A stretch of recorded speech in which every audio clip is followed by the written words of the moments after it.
కుటుంబం 2 సంవత్సరాలకు ముందు మనం ఇదే ప్లేస్ లో కూడా తెలుగుదేశం పార్టీ తరఫున అభివృద్ధి కార్యక్రమాలు సంక్షేమ పథకాలు ఏవైతే అమలు చేశారో వాటన్నిటిపైన 79,000 ఖర్చు పెడుతున్నారనేది మీరందరూ గుర్తించుకోవాల్సిన అవసరం. ప్రజాధనం అంటే పెన్షన్ రూపంగా ప్రజాప్రతినిధుల్ని పార్టీ ప్రతినిధులను కూడా మీ ముందుకు పంపడం జరిగింది. ఇది నేసేది కాదు, నాకు తెలీదు, మీరు ఎప్పుడు మీ దగ్గర కూడా లేదు. అయినా ఈ పేపర్ల వల్ల మాకు అన్ని మీకు ఎవరెవరికి ఏమి అందుబాటులో ఉంది లేదు అనేది ఆయన అక్కడ ఖర్చుగా మహిళలు బ్యాంక్ లింకేజ్ డాక్టర్ గ్రూపులు 32 సంఘాలు ఉన్నాయి ఇక్కడ. ఇది నేను చెప్పేది కాదు, నాకు తెలీదు, నేను ఎప్పుడు మీ దగ్గరికి కూడా రాలేదు. అయినా ఈ పేపర్ వల్ల మాకు అన్ని మీకు ఎవరెవరికి ఏమేమి అందుబాటులో ఉంది లేదు అనేది ఆయన అక్కడ ఖర్చు పెట్టిన ప్రతి ఒక్కటి ఇక్కడికి వస్తాం. అది మీరు మాత్రమే నేను చదివి చెప్తున్నాను. ఈ 32 గ్రూపులు కన్నా 98 లక్షల అంటే దగ్గర కోట్ల రూపాయలు 84,000 డాక్టర్ బ్యాంక్ లింకేజ్కి డబ్బు కట్టుతున్నారు.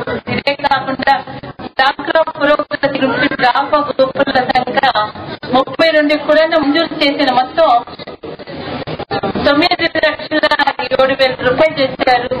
ఈ మేర నుంచి కూడా మీకు ఈ ఏటీఎం కార్డులో ఇప్పుడు డబ్బు తీసుకోవడం చేయడం అన్ని కొంచెం ఇబ్బందులు వచ్చింది. దానివల్ల నోట్లో మార్పిడి పెట్టడం మీకు 15వ తారీఖు లోపల డాక్రా గ్రూప్ లో ఉన్న వాళ్ళకంతా 3,000 మీకు అందుబాటులోకి వచ్చేస్తాయి. క్రిస్మస్ దానికి అలాగే సంక్రాంతికి క్రిస్మస్ రావాలి మీ దగ్గర నుంచి. మీరు క్రిస్మస్ కి ఏమి ఇస్తారో సంక్రాంతికి ఏమి ఇస్తారో అయితే మేము ఇచ్చేది ఒకేటో ఇంటికి మాకు మాత్రం 2 ఛాన్సెస్ ఉంటాయి. క్రిస్మస్ కి మీ దగ్గర వచ్చింటాము, సంక్రాంతికి వచ్చి పోసేస్తాం. అందులో మాకు పప్పన్నం పెట్టాలి. నాకు తెలిసి కొండమిట్టలో తెలుగుదేశం గవర్నమెంట్ వచ్చిన తర్వాతనే అభివృద్ధి జరిగింది. ఇప్పుడే కాదు, 96లో నుంచి ఏకాంబరం కౌన్సిలర్, నేను కూడా కౌన్సిలర్ ఉన్నాను. ఆయన ప్రతి ఒక్క విషయంలో కూడా కానీ ఈ వార్డు ప్రజలకు కావాలంటే మా చైర్మన్ మనోహర్ దగ్గర కానీ జగడాలు వేసి డెవలప్మెంట్ చేస్తున్నాడు. ఈ రోజు కూడా ఏకాంబరం అంటే మర్చిపోయింది ఈ ఏరియాలో.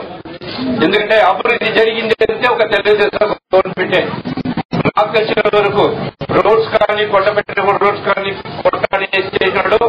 గత 10 ఏళ్లుగా ఎవరికి మన ఇప్పుడు కార్పొరేటర్ గారు వచ్చినారు చేసినారు. ఈ రోజు మన ఎమ్మెల్యే తరఫున ఇక్కడ పార్క్ కూడా టూరిజం పార్క్ కు దగ్గర 52 లక్షల రూపాయల ఖర్చుతో టూరిజం పార్క్